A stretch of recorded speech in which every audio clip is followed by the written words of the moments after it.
में आ गए हो तो मैथ की बुक आप ओपन करते हो, सबसे पहले आपको दिखेगा मैथ की बुक में चैप्टर नंबर 1 जिसका नाम है नंबर सिस्टम। सो मेरा नाम है मनदीप। इस वीडियो में हम बात करेंगे इसी क्लास 9th सब्जेक्ट मैथ्स के चैप्टर नंबर 1 की। चैप्टर नंबर 1 का नाम है नंबर सिस्टम। नंबर सिस्टम की ये इंट्रोडक्शन वीडियो होगी। इंट्रोडक्शन में हम क्या करते हैं, जो भी पार्ट में चैप्टर में हमारे फॉर्मूले होते हैं, कॉन्सेप्ट होते हैं, टॉपिक्स होते हैं, उनको समझते हैं ताकि एक्सरसाइज में जो भी हमारे क्वेश्चंस हैं उनको सोल्व करना हमारे लिए इजी रहे। इस इंट्रोडक्शन के अलावा जो भी चैप्टर नंबर 1 नंबर सिस्टम की एक्सरसाइजेज हैं सभी को अलग अलग वीडियो में सोल्व किया गया है। सभी के लिंक आपको नीचे डिस्क्रिप्शन बॉक्स में दिए गए हैं, सभी को देखना और अच्छी तरह से समझना। इसके अलावा क्लास 9th में मैथ और साइंस का कंप्लीट सिलेबस अगर आपको करना है तो हमारा चैनल है MKR, इसको सब्सक्राइब कर लो, सारा सिलेबस आपका कवर करा देंगे। सो इस वीडियो में शुरू करते हैं चैप्टर नंबर 1 नंबर सिस्टम का इंट्रोडक्शन नेक्स्ट पेज से।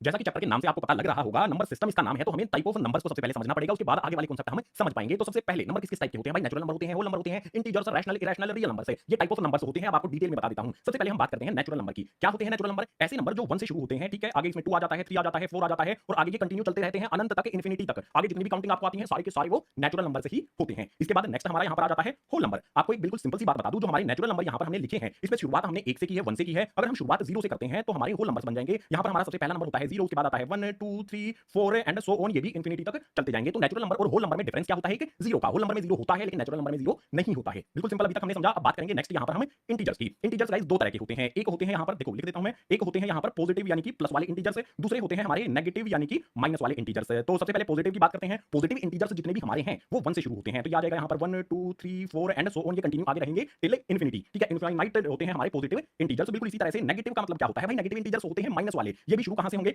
-1 से शुरू होंगे, -2 आ जाएगा, इनमें -3 आ जाएगा, उसके बाद -4 -5 एंड ये भी माइनस साइड में इनफाइनाइट होते हैं, अनगिनत नंबर्स ये होते हैं। आप एक यहां पर बात देख सकते हैं कि जो हमारे पॉजिटिव नंबर्स हैं और नेचुरल नंबर्स हैं ये बिल्कुल सेम है, यानी कि हम नेचुरल नंबर्स को पॉजिटिव इंटीजर्स भी कह सकते हैं। अब आगे आते हैं यहां पर मोस्ट इंपोर्टेंट, हम बात करेंगे यहां पर रैशनल नंबर्स की। एग्जांपल दूंगा, इजीली समझ में आ जाएगा आपको इनका। तो यहां पर है this number can be expressed in form of p upon q। ऐसे नंबर्स जिनको हम p अपॉन q की फॉर्म में एक्सप्रेस कर सकते हैं वो हमारे रैशनल नंबर्स होते हैं। आपको समझ में आ गया होगा डेफिनेशन से। जो हमारे यहां पर फ्रैक्शन होता है ना, जिनको हम फ्रैक्शन की फॉर्म में शो कर सकते हैं, वो सारे नंबर्स हमारे रैशनल होते हैं। जैसे यहां पर लिख देता हूं मैं एग्जांपल के तौर पर 3 अपॉन में 2 हो गया, यहां पर 7 अपॉन में 9 हो गया, ये हमारे कैसे हो गए? ये हमारे p q की फॉर्म में है, यानी कि ये फ्रैक्शन बन गए हैं, तो ये हमारे रैशनल नंबर हो गए। इसके बाद नेक्स्ट हमारा क्या आता है? इरेशनल नंबर्स है। इसमें हमें दिया है these numbers can't expressed in form of p q। अब एक नंबर तो ऐसे होते हैं जिनको हम p q की फॉर्म में एक्सप्रेस कर सकते हैं, दूसरा इरेशनल नंबर ऐसे होते हैं जिनको p q की फॉर्म में एक्सप्रेस नहीं किया जा सकता है। उदाहरण देना पड़ेगा, एग्जांपल देना पड़ेगा आपको। तो √3 ये हमारा एक नंबर है, क्या इस नंबर को हम p q की फॉर्म में लिख सकते हैं? बिल्कुल नहीं लिख सकते। बिल्कुल इसी तरह से √2 हो गया हमारा, √5 हो गया हमारा, इस तरह के जो भी हमारे नंबर्स हैं उनको p q की फॉर्म में नहीं लिखा जा सकता है, तो ये नंबर्स हमारे हो जाएंगे इरेशनल नंबर्स। अब next last type of number हमारा आता है रियल नंबर्स। रियल नंबर्स में बहुत इंटरेस्टिंग पॉइंट आपको पता चलेगा। इसमें दिया है it contain all rational and irrational numbers that can be represented on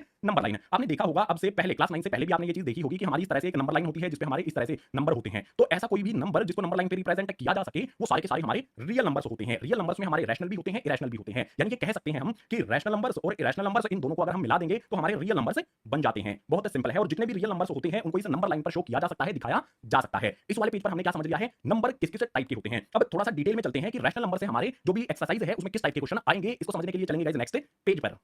पीछे वाले पेज पर हमने ये देखा था कि रैशनल नंबर ऐसे नंबर्स होते हैं जिनको हम p q की फॉर्म में लिख सकते हैं, फ्रैक्शन की फॉर्म में लिख सकते हैं। एक्सरसाइज में या फिर एग्जाम में किस तरह का क्वेश्चन आपसे पूछा जाएगा रैशनल नंबर से। यहां पर दिया है find 5 rational numbers between 2/5 and 3/5 है। यहां पर हमें दो रैशनल नंबर दिए हैं 2/5 3/5, इनके बीच में 5 रैशनल नंबर हमें फाइंड करने हैं। सबसे पहला पॉइंट एक समझो कि कोई भी दो रैशनल नंबर है, इनके बीच में कितने रैशनल नंबर होते हैं? इनफाइनाइट यानी कि अनगिनत रैशनल नंबर होते हैं किन्हीं भी दो नंबर्स के बीच में। हमें तो सिर्फ 5 निकालने हैं, तो आसानी से फाइंड कर लेंगे। एक मेथड आपको बताता हूं, उस मेथड का यूज आपने करना है जब भी इस तरह का क्वेश्चन आपको दिया होगा। सबसे पहले जो भी हमारे दो नंबर्स हैं 2/5 और 3/5, इनको यहां पर लिख लो। मैंने लिखा यहां पर 2/5 और यहां पर लिख दिया मैंने 3/5। मल्टीप्लाई का साइन लगा लो दोनों के आगे। हमें क्या मल्टीप्लाई करना होगा इसमें? हमें जितने भी नंबर फाइंड करने हैं, कितने नंबर फाइंड करने हैं? 5 नंबर फाइंड करने हैं। तो 5 में 5 से आगे क्या आता है? 6। हमेशा जितने भी नंबर आपको फाइंड करने हैं उससे आगे वाला नंबर आपने लेना है। 5 से आगे आता है 6, 6 से हम यहां पर ऊपर भी मल्टीप्लाई कर देंगे, नीचे भी मल्टीप्लाई कर देंगे। बिल्कुल इसी तरह से जो हमारा 3/5 है इसमें भी ऊपर और नीचे हम 6 से मल्टीप्लाई कर देंगे। अब इनको सोल्व करेंगे। देखो यहां पर 2 को 6 से मल्टीप्लाई करेंगे 12 हो जाएगा। डिनोमिनेटर में हमारा 5 को 6 से मल्टीप्लाई करेंगे तो ये हो जाएगा हमारा 30। सेम वे में यहां पर 3 को 6 से मल्टीप्लाई करेंगे तो ये हो जाएगा हमारा 18 एंड यहां पर 5 को 6 से मल्टीप्लाई करेंगे तो ये हो जाएगा हमारा यहां पर 30। अब जो भी रिजल्ट मिला है हमें दोनों कंडीशन में, उस रिजल्ट को देखो। ये है 12/30, यहां पर मिला है 8/30। तो 12/30 के बाद हमारा जो नंबर आएगा ना उसको यहां पर लिखो। 12/30 के बाद आएगा हमारा 13/30, उसके बाद आ जाएगा हमारा 14/30, उसके बाद आ जाएगा हमारा 15/30, उसके बाद आ जाएगा हमारा 16/30 और उसके बाद आ जाएगा हमारा 17/30। हमें क्या करना था, जो भी हमारे ये दो नंबर से दिए गए थे इनके बीच में 5 रैशनल नंबर्स लिखने थे। 5 लिखने हैं तो इन दोनों नंबर्स को 6/6 से हमने मल्टीप्लाई कर दिया और 5 ऐसे रैशनल नंबर हमने फाइंड कर लिए जो इन दोनों के बीच में आते हैं 2/5 और 3/5 के बीच में। कितना आसान लगा आपको ये कमेंट करके जरूर बताना। एग्जाम में इस तरह का क्वेश्चन आपका आएगा, आपको मेथड समझ लेना है। एग्जाम में आ जाए या बुक में आ जाए, इजीली उसको सोल्व कर लेना है। जो हमारा ये वाला एग्जांपल हमने लिया है इसमें आपने ध्यान से अगर देखा हो देखो डिनोमिनेटर में 5 दोनों वैल्यू जो है वो एक दूसरे के इक्वल हैं। अगर डिनोमिनेटर में वैल्यू इक्वल नहीं है तो कैसे सोल्व करना है, दूसरा मेथड भी यहां पर देखो दूसरे मेथड में हमारे पास एग्जांपल है find 4 rational numbers between 2/5 and 3/4।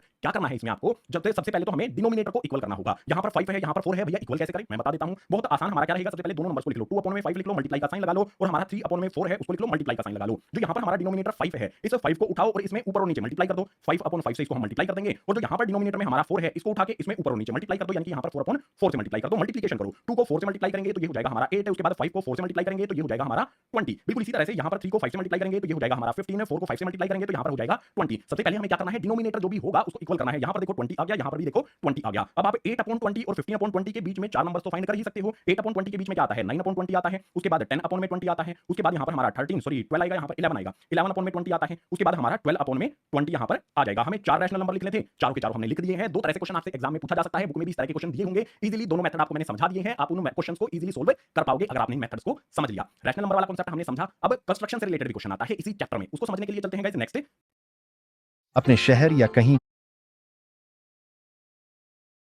Chapter में, उसको समझने के लिए चलते हैं गाइस नेक्स्ट पेज पर। जो भी हमारे नंबर्स होते हैं उनको नंबर लाइन पर शो किया जाता है, और अगर इरेशनल नंबर दिया हो उसको नंबर लाइन पर शो करने के लिए हमें कंस्ट्रक्शन करनी पड़ती है। तो इसी पेज पर उसको हम समझने वाले हैं। Show irrational number on number line. कोई इरेशनल नंबर मान लो हमें दिया होगा एग्जाम में या फिर बुक में दिया होगा, उसको अगर नंबर लाइन पर शो करना है, उसका एक एग्जांपल ले लेते हैं। एग्जांपल में मैं इरेशनल नंबर ले लेता हूं √2। अगर √2 को मुझे नंबर लाइन पर शो करना है तो कैसे किया जाएगा, इसकी कंस्ट्रक्शन कर लेते हैं। उसके लिए चलेंगे नोटबुक पर। कंस्ट्रक्शन करने के लिए मैं टेबल पर आया तो ये खूबसूरत सी पेंटिंग मैंने देखी, अब ये कंप्लीट नहीं हुई है, इसको हमें साइड में रखना पड़ेगा। तो पेंटिंग को एक साइड में रखते हैं और अपने पेज को लेके आते हैं। पेज के साथ साथ हमें जरूरत होगी कंपास पेंसिल की, इसके साथ हमें डी स्केल की जरूरत होगी, और लाइंस ड्रॉ करने के लिए हमें स्केल की जरूरत होगी। सो इन सारी चीजों का यूज करके मैं आपको दिखाऊंगा √2 को नंबर लाइन पर कैसे शो करते हैं। थोड़ा सा जूम करते हैं। सबसे पहले तीनों चीजों को साइड में हटा के सबसे पहले लेकर आते हैं यहाँ पर एक स्केल। स्केल पर मैं इंच वाली साइड यूज करूंगा, आप सेंटीमीटर वाली साइड भी यूज कर सकते हैं। हमें स्केल से एक लाइन इस तरह से ड्रॉ कर लेनी है। इस लाइन पे हमें मार्किंग भी कर देनी है। मार्किंग किस तरह से करनी है, हर एक इंच को हम यूनिट कंसीडर करेंगे, तो हमें यहाँ पर स्केल रखना है। ठीक है, मैंने स्केल रखा, यहाँ पर हमें एक सेंटर में मार्क कर दिया, उसके बाद हर एक इंच पर हमें इस तरह से मार्किंग कर देनी है। फर्स्ट पॉइंट के राइट साइड भी और लेफ्ट साइड भी, तो यहाँ पर भी मैं मार्किंग कर रहा हूँ। जो हमारा ये एक पॉइंट है इसको हम 0 कंसीडर करेंगे, उसके बाद यहाँ पर हमारा 1 आ जाएगा, 2 आ जाएगा, 3 आ जाएगा, एंड आगे फर्दर लाइन हमारी आगे बढ़ी है तो उसको 4 कहेंगे। इस तरफ हमारा -1 आ जाएगा, -2 आ जाएगा, -3 आ जाएगा। ये क्या है, हमारी एक नंबर लाइन है। इस नंबर लाइन के 0 वाले पॉइंट से जो नेक्स्ट वाला पॉइंट हमारा यहाँ पर 1 है, इस पर हम अपना डी वाला स्केल रखेंगे। ठीक है, इसको अलाइन करेंगे लाइन के साथ और एंगल बना देंगे 90 डिग्री का। ठीक है, ये हमने यहाँ पर 90 डिग्री वाले पॉइंट का एंगल बनाया, पॉइंट लगाया। अभी एंगल बनाने के लिए क्या करेंगे, स्केल का यूज करेंगे। और ध्यान रखने वाली बात यहाँ पर आपके लिए बताता हूँ, हमें जो लाइन यहाँ पर ड्रॉ करनी है वो हमारी सिर्फ 1 इंच ही होगी। ठीक है, तो देखो ये पॉइंट है, हमने पॉइंट से मिला लिया है और 1 इंच की लाइन यहाँ पर हमने इस तरह से ड्रॉ कर दी है। हमने बनाया यहाँ पर क्या 90 डिग्री का एंगल, तो उसको इस तरह से शो किया जाता है बॉक्स सा बना करके। अब इसके बाद जो भी हमारा यहाँ पर 0 वाला पॉइंट है और इस लाइन जो भी हमने यहाँ पर वर्टिकली लाइन ड्रॉ की है, इसका ऊपर वाला पॉइंट है, इसको नाम दे देते हैं, ये हमारा बी पॉइंट होगा। हमें ओ पॉइंट और बी पॉइंट को एक स्ट्रेट लाइन में ज्वाइन करना है, तो इस तरह से हमें यहाँ पर रखना होगा स्केल, अलाइन करना है दोनों पॉइंट्स को और सीधी लाइन में इस तरह से ज्वाइन कर देना है। जो भी हमारा ये वाला ओ, इसे हम ओ कहेंगे, ये हमारा बी होगा, ये हमारा ए पॉइंट होगा। ठीक है, ये वाला हमारा ए पॉइंट हो गया। तो यहाँ पर जो भी मेरी लाइन ओ बी है वो क्या हो जाएगी, यहाँ पर √2 हो जाएगी। आप ये कहोगे कि हमारी ओ बी लाइन है, ये तो हमारी नंबर लाइन पर है ही नहीं, इसको नंबर लाइन, ये तो नंबर लाइन से अलग है ना, इसको नंबर लाइन पर किस तरह से लेकर आएं। तो हमें जरूरत होगी गाइस कंपास की। कंपास यहाँ पर हमारे पास है, इसको हमें ओपन कर लेना है, लेकिन ओ पॉइंट पर हम इसकी टिप रखेंगे, बी पॉइंट तक इसको हम ओपन कर लेंगे। उसके बाद इस तरह से एक रेडियस हम ड्रॉ कर देंगे। ये हमारा पॉइंट हो जाएगा, जहां पर भी ये आर की यहाँ पर आई है, ये हमारा सी पॉइंट हो जाएगा। अब मैं कहूंगा कि ओ बी इक्वल होगा हमारा ओ सी के, दोनों एक दूसरे के इक्वल होंगे, क्योंकि जितना रेडियस यहाँ पर है उतना ही रेडियस ओ सी का है। ओ बी हमारा √2 है, तो ओ से सी तक ये भी हमारा √2 हो जाएगा। तो बिल्कुल सिंपल वे में हम ये कह सकते हैं कि ओ सी जो कि हमारी नंबर लाइन पर है, ये हो जाएगा हमारा √2। इस तरह की कंस्ट्रक्शन करनी आपको आनी चाहिए, एग्जाम में क्वेश्चन आने के पूरे चांस बनते हैं। अब एक क्वेश्चन आपके माइंड में जरूर रहेगा कि ओ बी हमारा √2 कैसे हुआ, तो इसकी कैलकुलेशन के लिए मूव करते हैं वापस अपने ग्रीन बोर्ड पर। कंस्ट्रक्शन तो आपको समझ में आ गई होगी, लेकिन ये समझ में नहीं आया होगा कि ओ बी हमारा √2 कैसे हुआ, यही क्वेश्चन आपके माइंड में आया होगा। कैलकुलेशन करके बता देता हूं, एक फॉर्मूले का यहाँ पर मैं यूज करूंगा। फॉर्मूला सबसे पहले लिख लेता हूं, h का स्क्वायर ये इक्वल होता है गाइस b स्क्वायर इनटू में, सॉरी प्लस आएगा यहाँ पर, प्लस में p स्क्वायर। ये फॉर्मूला होता है, इसे कहा जाता है पाइथागोरस थ्योरम। अगर आप फिगर जो भी हमने बनाया था, कंस्ट्रक्शन की थी, इसको ध्यान से देखोगे तो यहाँ पर एक ट्रायंगल बनता है। ट्रायंगल पर इस फॉर्मूले को अप्लाई किया जाता है। कैसे ट्रायंगल पर, जिसमें कोई भी एक एंगल 90 डिग्री का हो, तो यहाँ पर हमारा 90 डिग्री का एंगल भी बनाया था हमने। अब यहाँ पर जो भी बेस है हमारा वो कितना होगा, बेस यानी कि आधार। इस ट्रायंगल का बेस 0 से 1 यानी कि 1 यूनिट हो जाएगा। हमने 1 इंच दूरी पर लाइन ड्रॉ की थी, परपेंडिकुलर वाली, याद है ना। बिल्कुल इसी तरह से जो हमारी ये वाली लाइन है, ये हमारी कितनी थी, ए से बी हमारी लाइन, इसको भी हमने 1 इंच ड्रॉ किया था, तो ये भी हमारी 1 हो गई। हमारा यहाँ पर जो या b की वैल्यू है 1 और p की वैल्यू भी हमने 1 ड्रॉ की थी। इन वैल्यूज को इस फॉर्मूले में b और p की जगह पर पुट कर देते हैं, तो हमारा h का स्क्वायर एज इट इज रहेगा, b की जगह पर हमारा 1 आ जाएगा, b का स्क्वायर है तो 1 का भी स्क्वायर, प्लस में p की जगह पर भी 1 आ जाएगा, p का स्क्वायर है तो 1 का स्क्वायर। यहां पर इसको सोल्व करेंगे, h स्क्वायर इक्वल्स टू में 1 का हमें स्क्वायर करना है। 1 का स्क्वायर क्या होता है, 1 मल्टीप्लाई में 1, 1 को 1 से मल्टीप्लाई करेंगे तो 1 आ जाएगा, प्लस का साइन लगा करके फिर से 1 का स्क्वायर है तो वहां पर भी 1 आ जाएगा। अब हम बात करेंगे यहां पर h स्क्वायर इक्वल्स टू में 1 + 1 ये 2 के इक्वल हो जाएगा। हमें वैल्यू चाहिए h की। ठीक है, h यानी कि हाइपोटेनियस की, जो हमारा OB है। तो हाइपोटेनियस की वैल्यू के लिए हम क्या करेंगे, हमें इस स्क्वायर को हटाना होगा। स्क्वायर हटाने का सबसे आसान तरीका आपको पता होना चाहिए, रूट लगा दो। इस तरफ रूट हमने लगाया है तो 2 पे भी हमें रूट लगाना होगा, दोनों साइड में हम लगा सकते हैं। इसके बाद जो भी हमारा ये स्क्वायर है, इससे रूट कैंसिल हो जाएगा, तो मैंने स्क्वायर को काट दिया, रूट को काट दिया, हमें मिलेगा h इक्वल्स टू में आ जाएगा मेरा √2। पता चल गया जो हमारा यहाँ हाइपोटेनियस है OB है, ये √2 कैसे हुआ। तो यहाँ पर मैं 2 आसानी से हम